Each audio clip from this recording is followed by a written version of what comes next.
નમસ્કાર મિત્રો, આજે આપણે વાત કરીશું કે માનવ કલ્યાણ યોજના શું છે। જે ગુજરાત સરકાર દ્વારા માનવ કલ્યાણ યોજના જે બહાર પાડવામાં આવી છે તે આ યોજનામાં કયા કયા સાધન આપવામાં આવશે અને ગરીબ અને મધ્યમ વર્ગને મોટી સહાય આપવામાં આવશે ગુજરાત સરકાર દ્વારા। તેમાં મદદ અને સહાય બંને થશે અને સ્વરોજગાર માટે યોજના થશે, એટલે કે જે આ ગરીબ અને મધ્યમ વર્ગના લોકો છે તેને સ્વરોજગાર મળશે અને યોજનાનો લાભ પણ આપવામાં આવશે। સરકાર તરફથી જે છે તે આ ફૂલ સપોર્ટ આપવામાં આવશે। તે આ યોજનામાં કઈ યોજનામાં કયા સાધનો આપવામાં આવશે ગરીબ વર્ગના લોકોને, તે આ વિડીયોમાં આપણે સંપૂર્ણ માહિતી લેવાના છીએ। અને જો તમે અમારી ચેનલમાં ન હોય તો ચેનલને લાઇક, શેર અને સબસ્ક્રાઈબ કરી દેજો અને બેલ નોટિફિકેશન ઓન કરી દેજો, જેથી અમારો વિડીયો સૌપ્રથમ તમને પહેલાં પહોંચી જાય। અને તમે કયા જિલ્લામાંથી વિડીયો જોઈ રહ્યા છો તે આ વિડીયોમાં કમેન્ટમાં લખી દેજો।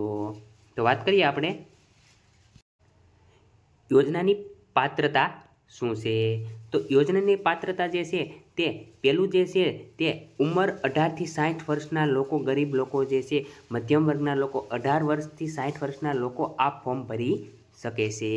બીજું જે છે તે ગ્રામ વિસ્તારના લાભાર્થીઓ માટે જિલ્લા ગ્રામ વિકાસ વિભાગની ગરીબી રેખાની યાદીમાં સમાવેશ થયેલ હોવો ફરજિયાત છે। જે ગામના લોકો જે છે, લાભાર્થીઓ છે, તે જિલ્લાના ગ્રામ વિકાસમાં વિભાગની જે ગરીબી રેખા યાદીમાં તમારો સમાવેશ ફરજિયાત હોવો જોઈએ।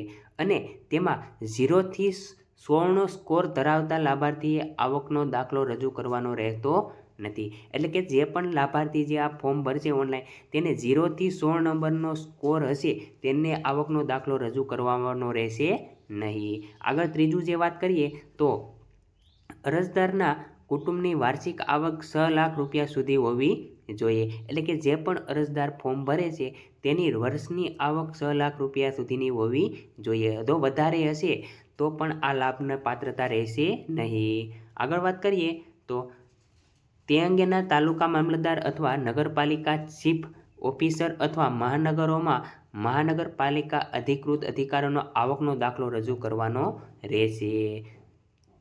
આગળ વાત કરીએ એમાં તો મળવાપાત્ર ટૂલ કિટ્સ, એટલે કે જે આમાં કયા કયા સાધન આપવામાં આવશે તેના આપણે નામ જાણીએ।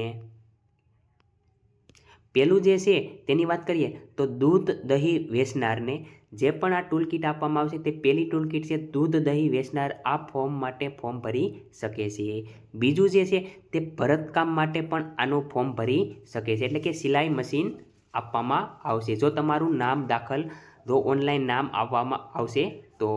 ત્રીજું જે વાત છે તો બ્યુટી પાર્લરની કીટ આપવામાં આવશે। આગળ ચોથું જે છે તે પાપડ બનાવવાનું મશીન આપવામાં આવશે, એટલે કે ટૂલ કિટ આપવામાં આવશે। પાંચમું જે છે તે વાહન સર્વિસિંગ અને રિપેરિંગની જે કીટ આપે તે કીટ આપવામાં આવશે। છઠ્ઠું જે છે તે પ્લમ્બરનું છે, પ્લમ્બરના જે સાધનો આવશે તે આપવામાં આવશે। અને સાતમું જે છે તે સેન્ટિંગ કામ માટેના જે લોકો સેન્ટિંગ, મધ્યમ વર્ગના લોકો સેન્ટિંગ કામ કરે છે તેને પણ કીટ ફૂલ આપવામાં આવે છે। એમાં લકી ડ્રો થવાનો છે, એમાં લકી ડ્રો જે થશે તેમાં તમારું નામ આવશે તો તમને આ બધા સાધનોમાંથી જેમાં તમે ફોર્મ ભર્યું છે તેમાં તમારું નામ આવશે।